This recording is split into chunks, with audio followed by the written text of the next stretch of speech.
you a set of stories that there's the real story and there's Meghan's version of the story. And Meghan's version of the story is just shameless. I can't even believe that she would try to involve herself in this story when she really had no reason to. Okay, so we come to 1992, the famous Rodney King situation. Now, if you aren't familiar with that story, Rodney King was a black man who was beat up by 4 white policemen, brutal beating. And after the police officers were acquitted by a jury of assault, parts of the city erupted in protest against the blatant racism that they had all witnessed on that tape. And so there were like absolute rages in the street.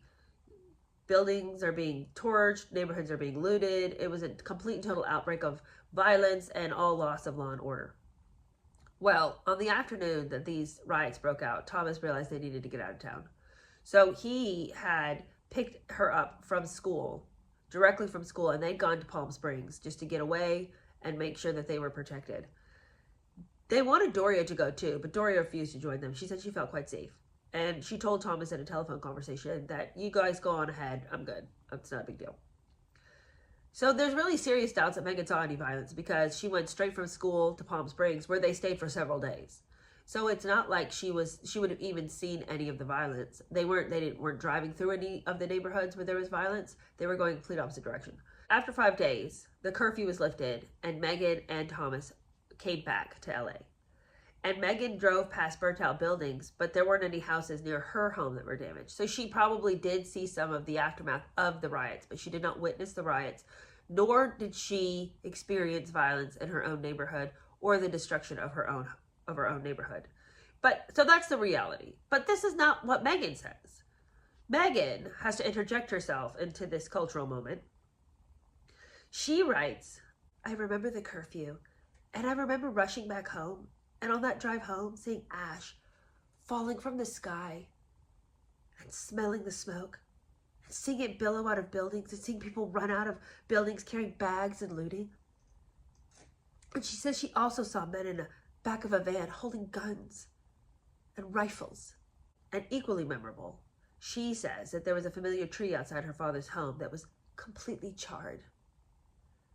And those memories just don't go away. Well, Meghan, those memories aren't real, so I'm not sure how they can't go away when you had to fabricate them in the first place. But it's clear that she built these memories from film footage that she had seen. Like, that's where all this came from. She saw some film footage of it, and then she decided that those were actually her memories. She just plays real fast and loose with the truth, I'll tell you that much. So that had been her first version of how she had been impacted by the Rodney King assault. But then it changed again. In 2017, she comes back with this one. She says that she had been with her mother at the time of the riots. And this one is even worse than the first version. 25 years after the event, Meghan would tell Vanity Fair that as ash from street fires sifted down on suburban lawns, she exclaimed, "Oh my God, Mommy, it's snowing." "No, Flower," Doria answered. "It's not snowing. Get in the house." Now, Thomas Markle shares our incredulous feelings because he says that that isn't even close to what happened and that Doria wasn't anywhere near Meghan and he picked her straight up from school. So when was Doria saying, "No, Flower, it's not snowing, get in the house"? Anyway, Meghan, though growing up, it would appear that she had not experienced a lot of racism. Later events of her life that she will go on to retell, suddenly she's got all these stories where she either experienced racism with her mother or she felt really uncomfortable with her biracial roots and felt like she was adrift. She tells one story about how she and her mother were together and that there was this road rage incident where Doria had an argument with a white driver. And then after he shouted some racist abuse at her, Doria, who was visibly pained, drove off with her eyes, and in Meghan's words, her eyes welling with hateful tears. I found that an interesting adjective. Were the tears hateful, or was Doria hateful, or was she upset because the man had been hateful to her and so she was crying because she was upset? I don't know. That's a strange adjective to use. Anyway, Meghan says that they drove in deafening silence. Her mother's chocolate knuckles pale from gripping the wheel so tightly. Meghan is obsessed with the idea that people's knuckles turn white when they hold things tightly. Remember this? When she wants to tell us all about how Catherine, in a complete and total rage, gripped her chair till her knuckles turned white when she told Meghan that she didn't appreciate Meghan's comment about her hormones. Who's over here just gripping things until their hands turn white? What level of emotional outrage is this? I have never, in all of my years, seen anybody in any circumstance, under any condition, grip things until their hands have turned white. This isn't a cartoon. Anyway, so then it was time for her to go to school. Now it's time to move on from elementary school. It's middle school time now.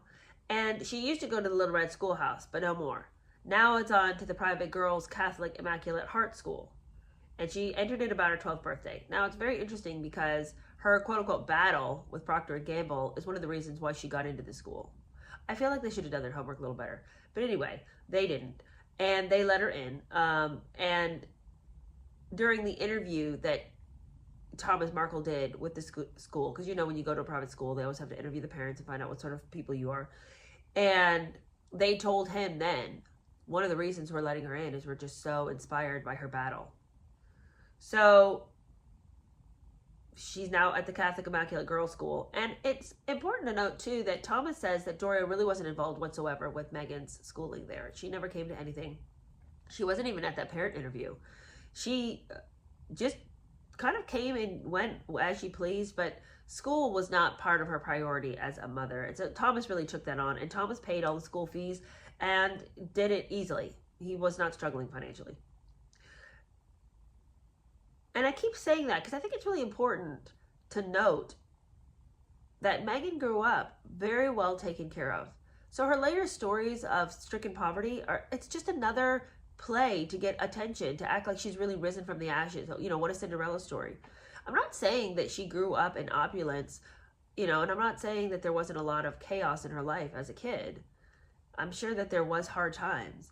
But this idea that she was in a cramped little apartment with barely enough food to survive, it's just a lie. And it's such a grievous lie when her dad worked so hard to give her everything she wanted. Anyway, so she's at the Catholic Girls' School. There's a lot of people who went to this school. Tyra Banks and Mary Tyler Moore are a couple of their former students. So it's a good school. And it's important to note, too, that 30% of the school was white, but the majority of the pupils are multinational or, you know, mixed race or black. Meghan was by no means this anomaly of an individual, you know, and nobody had seen the like of her before. You know, what is this strange creature? Biracial. I've never heard tell. Like the way she acts like she was kind of an alien, and that all the white kids were appalled and uncomfortable about her differences. Absolutely not. And in fact, one white teacher said, I mean, race just didn't come up. There was just so much diversity in the school. It wasn't even spoken about. It wasn't a thing. Like, we take anyone and everyone here. But, you know, because Doria didn't really come to the school, a lot of people didn't even know that Meghan was black or half black. They thought she was Italian. And the school's photographer, who was up at the school all the time, says that Meghan, from his experience and what he recalls, never really associated with the African American children. She wasn't considered mixed race by her peers, and that her closest friends were white. Meghan says that her self-identity was wrapped up in being the quote-unquote smart one. Until just recently, she never said that she was excluded. And, as we'll go on to see, she was quite popular, winning awards of all kinds. So, you know, the loser in the corner who no one notices isn't going to become homecoming queen.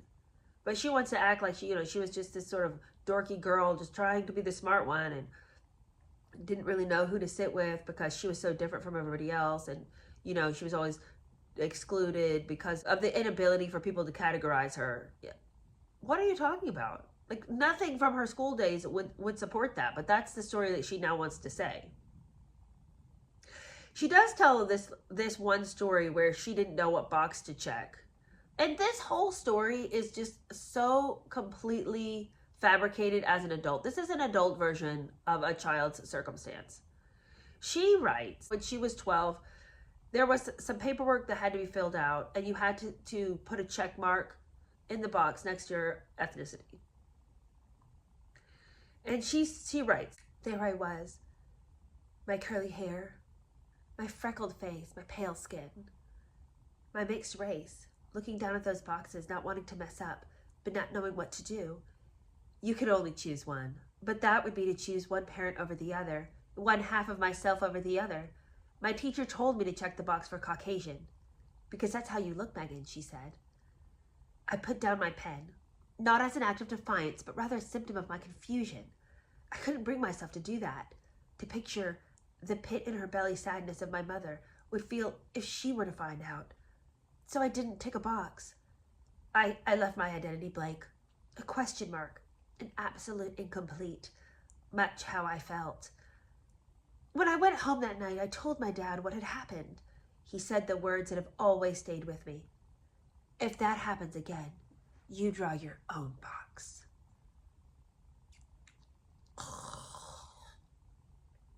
See, this is the thing. I don't doubt that she probably was a little confused about what box to check. I also have faced that problem.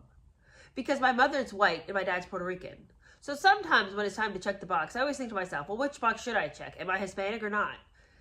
And I always go with white, only because, I don't speak Spanish. I don't have any really cultural roots. I feel like it would be a lie to check the Hispanic box because I wasn't really raised in any sort of specifically ethnic way. So it just feels, and I look white. So, but I understand the confusion of them. I'm like, I don't know which to choose. I guess I could be either one. But I don't know that it would be like this searing moment in which I would be afraid that one parent would find out over the other that I had checked a certain box. And I just feel like as an adult, she is like laying adult emotion on an episode, which as a child, just like, I don't know which one to check. So I guess I just want to check either because I don't want to be a liar. That was my thing. I was like, I don't want to lie, but I don't really know. Anyway, maybe she really did feel very emotional about it. But I just tend to think that she over-dramatizes a lot of things that happened in her youth for poignant stories as an adult. Here's Meghan's version about how life was so hard for her because she was biracial and there just was no one like her. In the school where only 30% of the students were white, but somehow nobody was like her. Years later, on her 33rd birthday in 2014, Meghan's memories of her childhood shifted significantly from what reality was. She says, and hold on to this, my teens were grappling with how to fit in and what that even meant. Okay, just a side note real quick. Whose teen years aren't fraught with trying to fit in? It's kind of like par for the course. But anyway, Meghan was the only one. My high school had cliques. The black girls, the white girls, the Filipina and the Latina girls. Being biracial, I fell somewhere in between. So every day during lunch, I busied myself with meetings. French club. Student body. Whatever one could possibly do between noon and 1 p.m., I was there. Not so that I was more involved, but so they wouldn't have to eat alone. I was so lonely. But I'm sorry, how is it that you are so lonely, but that you were voted as homecoming queen? How is it that you were constantly avoiding getting to know people because they would shun you? How are you so involved with student body and French club and all this if you're so worried about people's opinion of you and you feel that you're shunned all the time because you don't fit in? Then how are you getting all these positions in student body? How are you getting voted as homecoming queen?